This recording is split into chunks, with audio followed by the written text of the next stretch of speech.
If you're looking for more content like this, check out mwpnews.com or bewareofspoilers.com.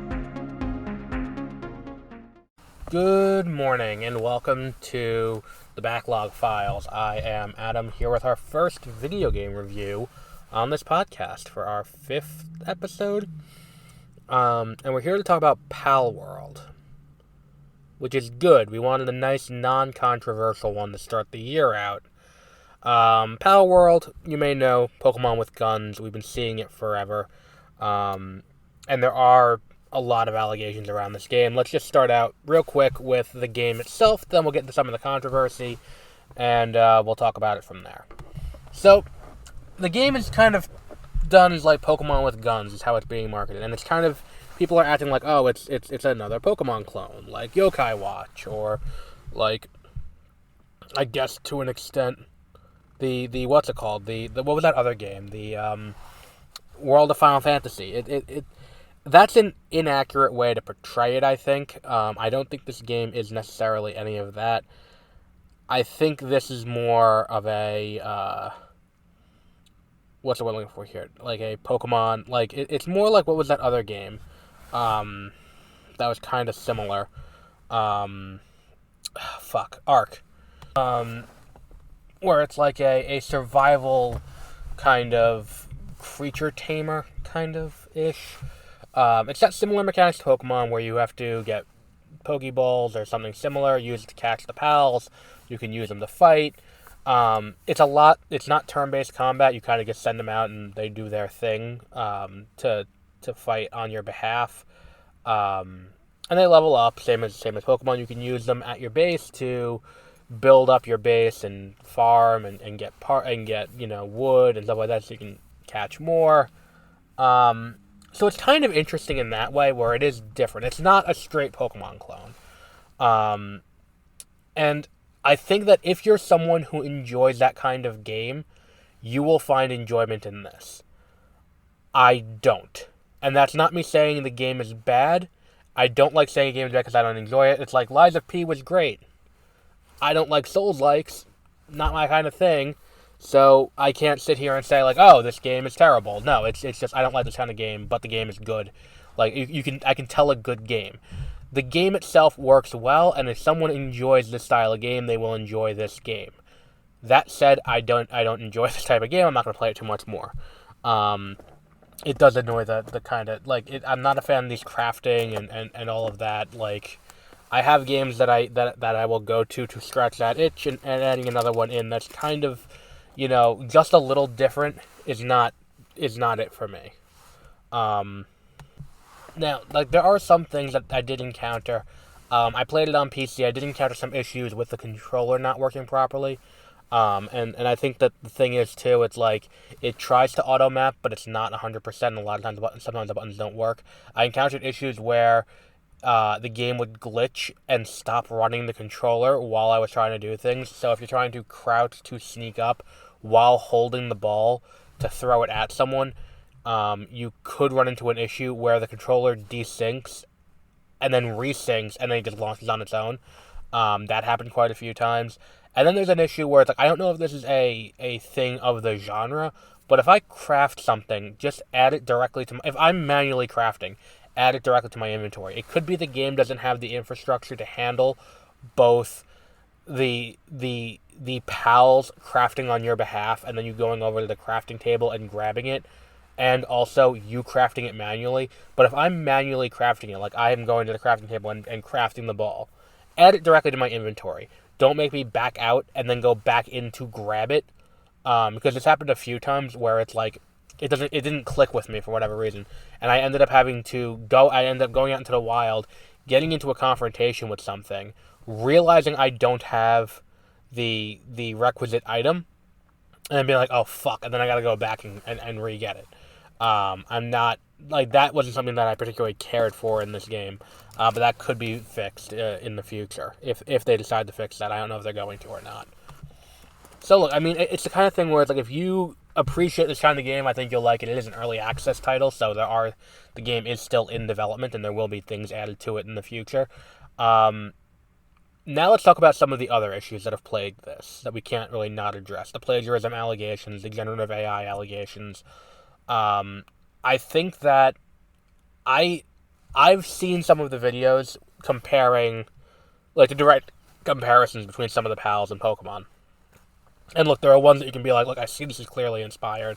I see this is clear. This one's clearly inspired by Latios. This one's clearly inspired by Electabuzz. This one's clearly inspired by Galarian and Meowth. I get all of that. There are some things that kind of are red flaggy, where there are some Pokemon that are kind of very close proportionally to the models from Scarlet and Violet, especially the data mined ones from Scarlet and Violet. And that is a little bit of a red flag, where it is a little weird that that's the case. If it's not plagiarism, it's pretty damn close to just tracing the character model.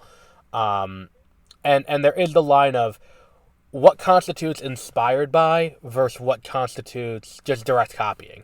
And this game is towing that line, if not crossing that line at times. And if that's the case, what is there for us to do? What is there for us as players to do? And I think the issue becomes, I don't know if they traced or anything like that. I do know that if it is the case, people shouldn't be sending death threats one way or the other to the studio. And the developers who made it. I understand, like, that is clear as day. You shouldn't be doing that. It's a little too close for comfort until they can provide, and there really isn't a way to prove it. What my sense is that this has not come out of the blue. This is not a Steam Next Fest game that was like on page 3 if you scroll through Steam Next Fest, which I do every time, and I always look through what the games are that are coming out, and I like to look to see what's there and available. This was not a game there. This was a major release. This partnered with Xbox Game Pass. This was something that was in a developer direct, or I think it was in a Sony direct at one point, or a Sony showcase, and it was definitely in an Xbox One. And my issue with this is Nintendo and the Pokemon Company are very litigious when it comes to their intellectual property. If there was a case, and this Pokemon with Guns game was coming, if they had even the smallest case up until this point, I feel like they would have taken it. That said, it's worth noting the Monster Hunter genre is not something that's trademarked by the Pokemon Company. And I do also understand that, yes, that we do need competition for Pokemon. And we've talked about this before with, like, Scarlet and Violet. And I think it's somewhere in my lengthy review that I have of all the Scarlet and Violet stuff, where there is this case where Pokemon is kind of in a weird place, where it doesn't necessarily have to evolve, no pun intended, as much, or maintain a standard that other games would have to, because there isn't any competition in the marketplace. The same goes for, like, Call of Duty, where it's like, Call of Duty is the only game in town for this kind of realistic shooter. They don't have a ton to worry about if there is no competition. And it's the same thing with Pokemon. Pokemon doesn't have a viable alternative. There is no, like, World of Final Fantasy is great, but there is no online scene for it. There is no other game you can get. I mean, there are other games like it that have come out. There's Cassette Beasts we talked about. We talked about Koromon. We talked about, there's a third one, and I can't remember off the top of my head. But these games are kind of Pokemon-like. And they play very well. I loved Koromon 2 years ago. Fantastic. I loved Cassette Beasts last year. But this is the first one that's coming along that is using the kind of Pokemon general idea to the level that that is this open.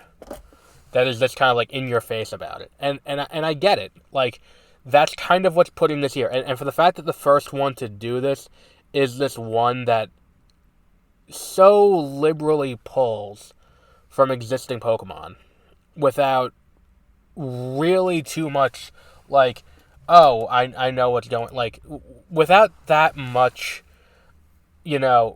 originality to it, it is kind of a weird situation to be in. Like I said, I'm not overly thrilled with what Pokemon's done recently, and I think that there does need to be competition for Pokemon in the marketplace. I would have liked the competition to come around and get this lightning in a bottle to have been Koromon, to have been Cassette Beast, which was also an Xbox Game Pass title. It's definitely on PC Game Pass, so that's how I played it. I think it was also on what's it called, on console.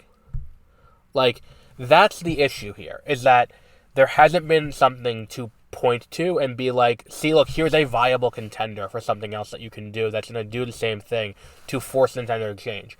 And I think part of the issue here is this one is just, it feels like a game that is shovelware on Steam that is like, okay, so we're mashing together the biggest trends. People love Pokemon, people love these survival games like this, mash them together, here we go. And that's what I think what a lot of the problem is.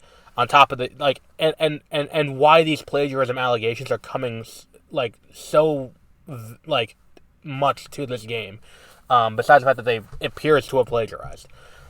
There's just this question of what's the line between plagiarism and inspiration. Because some of them it's just inspiration. Like, there are a few that are close. Like, there's a Lycanroc one that's very similar. There's one that has basically the exact same face as Galarian Meow. There's one that appears to rip off Cinderace very closely. And the suspicion that this game came out this far after Scarlet and Violet ended up coming out and then having all the files available for anyone is another thing that's a little sus about this whole situation. So that's kind of where I stand on this. Whereas, like, let's see how it plays out. Let's see if the company that makes it can respond to the allegations in a meaningful way, and let's see how they kind of handle this. Because that'll be the big test of this. I think if there was a case, Nintendo would have brought it before this point. That said, we didn't have a public build of this game until this week. Or this weekend. So they could be building a case. That's the issue. And I think, too, it's like Microsoft almost certainly vetted this. Microsoft almost certainly looked at it and were like, look, we're not going to put this on Game Pass if we think there's a possibility that Nintendo could sue. But I don't know. We will see. So we'll wrap up there for today. Our next game in our quest to review all the Pokemon games will be the Pokemon Trading Card game on Tuesday, then Pokemon Stadium the week after, then Pokemon Pinball the week after that. So until our next episode, have a great rest of your week.